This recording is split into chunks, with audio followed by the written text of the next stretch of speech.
Anak-anak, pada pertemuan kali ini kita akan belajar tentang pidato.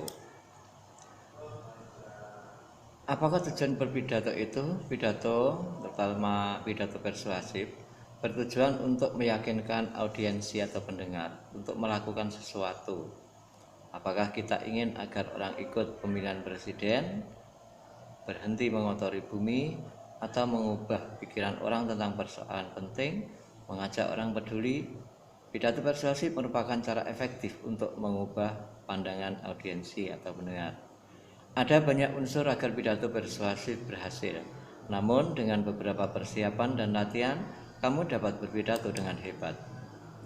Ada 3 tipe berbeda eksposisi. Yang pertama, eksposisi yang dapat mengubah sikap orang atau mengubah pandangan orang tentang suatu hal.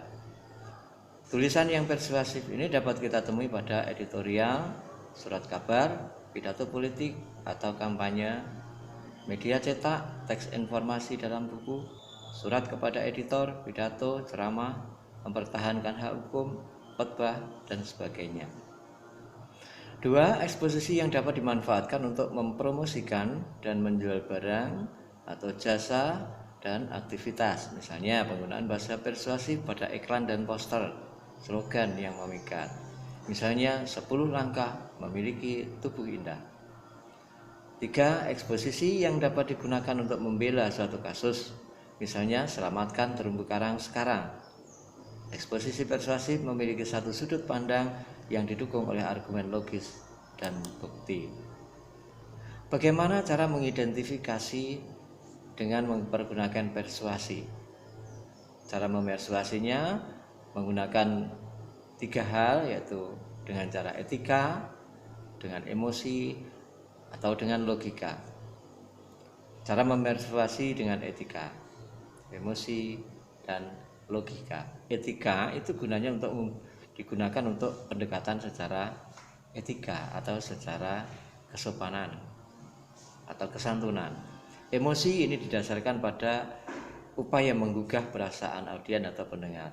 Sedangkan logika upaya untuk membuat masuk akal apa yang kita sampaikan supaya bisa dicerna oleh akal sehat. Contoh, coba pikirkan jutaan hewan yang kehilangan rumahnya setiap hari akibat pohon yang ditebang. Jika daur ulang berkelanjutan, kita dapat menyelamatkan banyak hutan yang indah. Termasuk apakah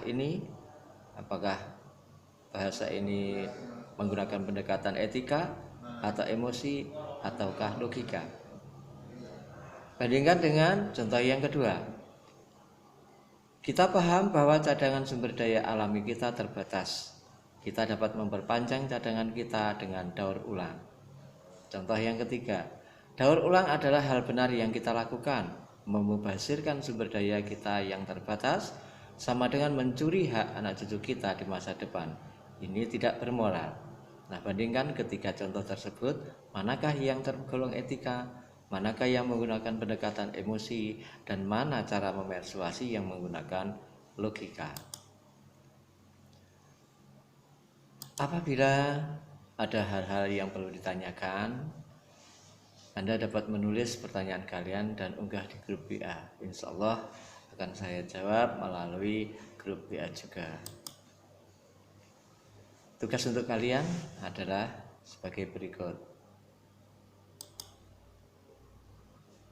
Terima kasih anak-anak atas partisipasinya. Assalamualaikum warahmatullahi wabarakatuh.